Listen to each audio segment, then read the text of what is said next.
연천역을 소개를 시켜드리려고 해요.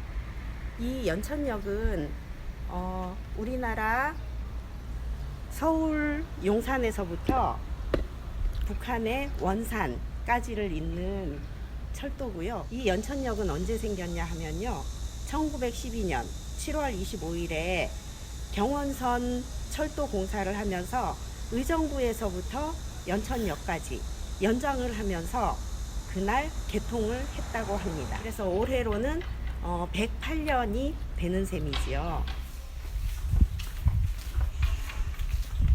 지금 이 안쪽에 공사를 많이 하고 있어요.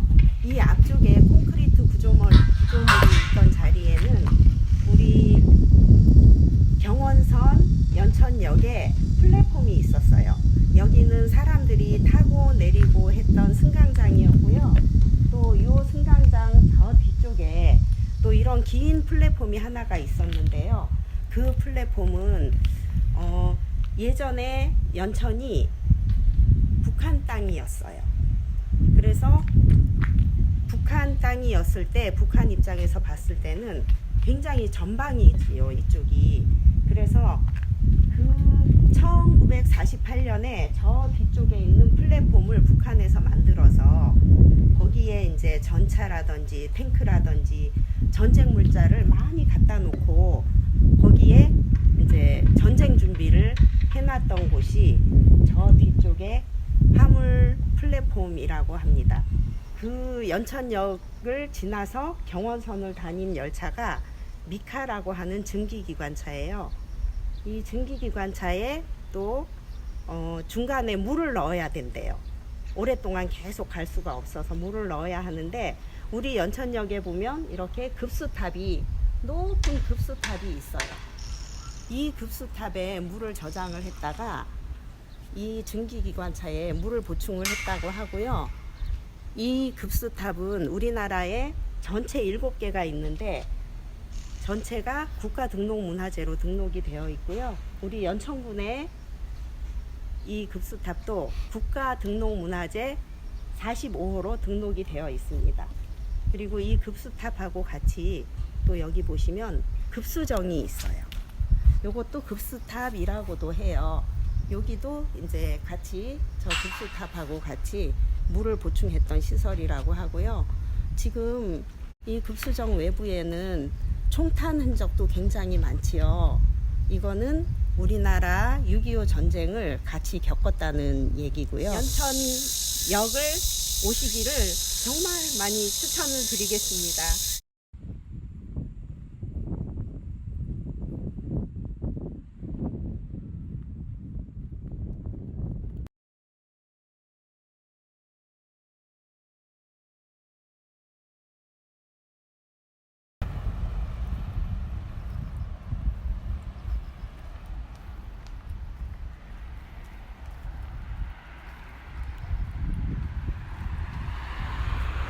고인돌은 세계에서 발견되는 거석 문화의 대표적인 예입니다.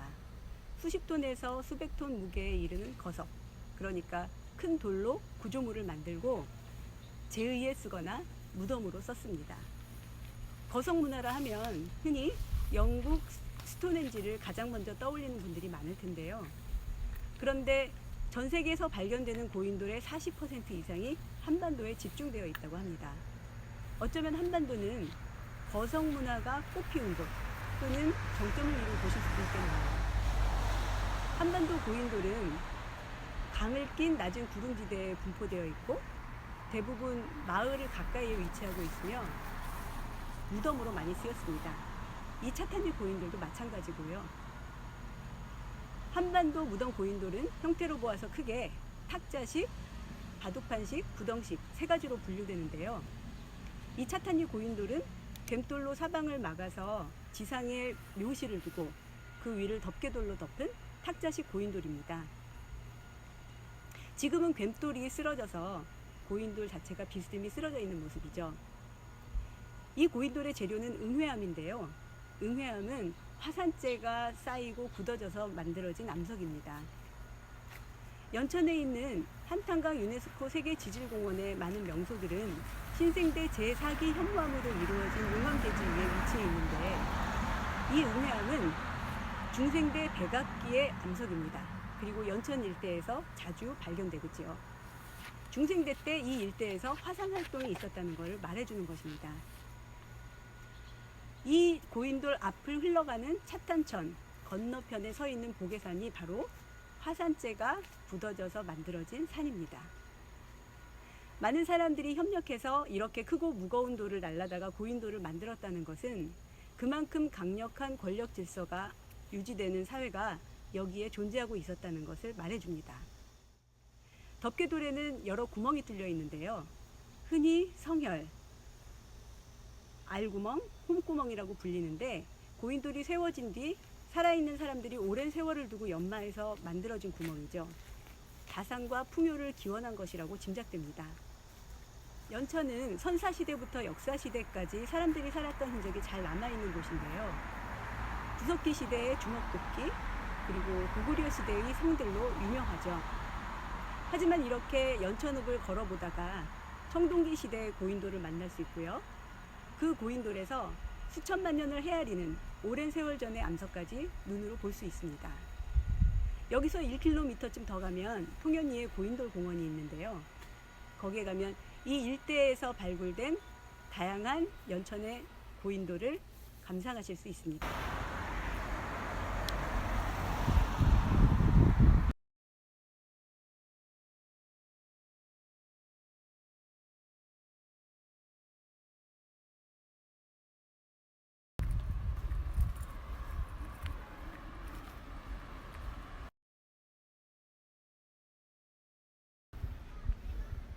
오늘 저는 90년 전인 1930년도 연천 지역에서 있었던 노동자들의 동맹 파업 현장에 나왔습니다. 물론 역사적 사건 전환은 중요한 자리이지만 당시의 상황은 지금의 안내판 하나로만 알 수밖에 없는 그런 좀 아쉬운 상황입니다. 1930년의 일이지만 그 배경이 되는 몇 가지 두 개의 사건을 말씀드려야겠습니다. 하나는 일본이 1910년 회사령을 발표한 것이었습니다. 회사령이란 조선 총독부의 허가 없이 조선에 회사를 설립할 수 없음을 내용으로 하는 법령입니다. 당시 일본이 회사령을 발표한 이유는 조선인들의 회사 설립을 막고 우리나라에 진출해 있는 일본의 소규모 기업들을 보호하기 위한 것이었습니다. 그러다가 9년 후 1919년 일본은 3.1 만세운동이라는 뜻밖의 저항에 부딪히게 됩니다. 이로써 일본은 조선을 밀어붙이고 억누르기만 해서는 별 효과를 볼 수 없다는 것을 알고서 본질은 그대로 두고 표면 몇 부분만 부드럽게 바꾸는 기만적인 정책을 펴게 됐습니다. 그 결과 1년 후인 1920년 회사령을 폐지하게 되었습니다. 회사령이 폐지됨에 따라서 조선에는 많은 일본 기업들이 들어서게 됐습니다. 하지만 당시까지만 해도 특별한 공업시설이 없었던 조선에서는 연천에서는 특별한 피해를 입지 않았습니다. 그러다가 1920년대 말 그리고 1930년대 초에 이르러서 일본의 몇몇 기업이 들어서게 되었습니다. 당시 파업에 참여했던 분들은 중앙식산회사 소속의 송포 제사공장 노동자들 50명 전원이었습니다. 그렇다면 이분들 어떤 이유로 파업에 참여했을까요? 바로 임금이 깎인 데다가 그렇게 깎인 임금이나마 몇 달째 받지 못했기 때문입니다. 생존을 위한 투쟁이었던 것입니다. 하지만 당시 노동자들은 회사에 연락을 받은 연천경찰서 소속 순사들의 협박을 받고 바로 현장에 복귀했습니다. 하지만 그럼에도 회사는 노동자들 6명을 파업에 주도적으로 참여했다는 이유로 해고했습니다. 연천은 1907년 정미의병운동 그리고 1919년 3.1 만세운동 등에 주도적으로 참여했던 뜻깊은 현장입니다.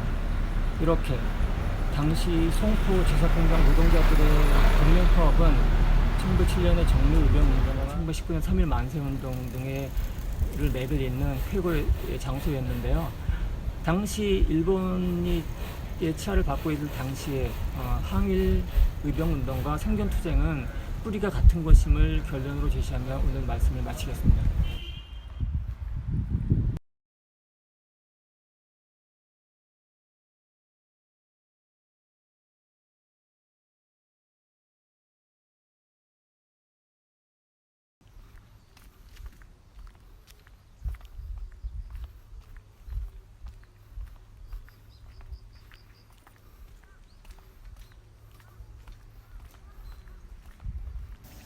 자, 여기 뒤에, 여러분 뒤에 보시듯이 로봇 태권브이가 서 있죠. 아주 웅장한 모습으로, 우람한 모습으로요.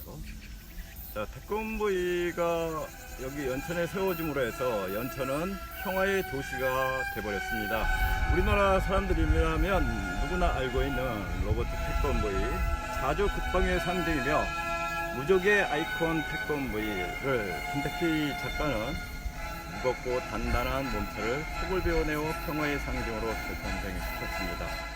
온갖 장비로 채워져 있던 몸은 감상자의 시선을 창공으로 넘나들게 하는 비어진 공간의 라인으로 적군에 맞서 싸운 무시무시한 힘의 주먹장군과 같은 주먹은 화해와 평화의 음악을 연주하는 태권브이를 표현하여 기존의 역할과 완전히 반대되는 다른 역할을 부여하려 했을 것입니다. 작가는 4m가 넘는 이 커다란 태권브이를 왜 경기도 땅 끝에 위치한 DMZ 가까운 연천에 세웠을까요?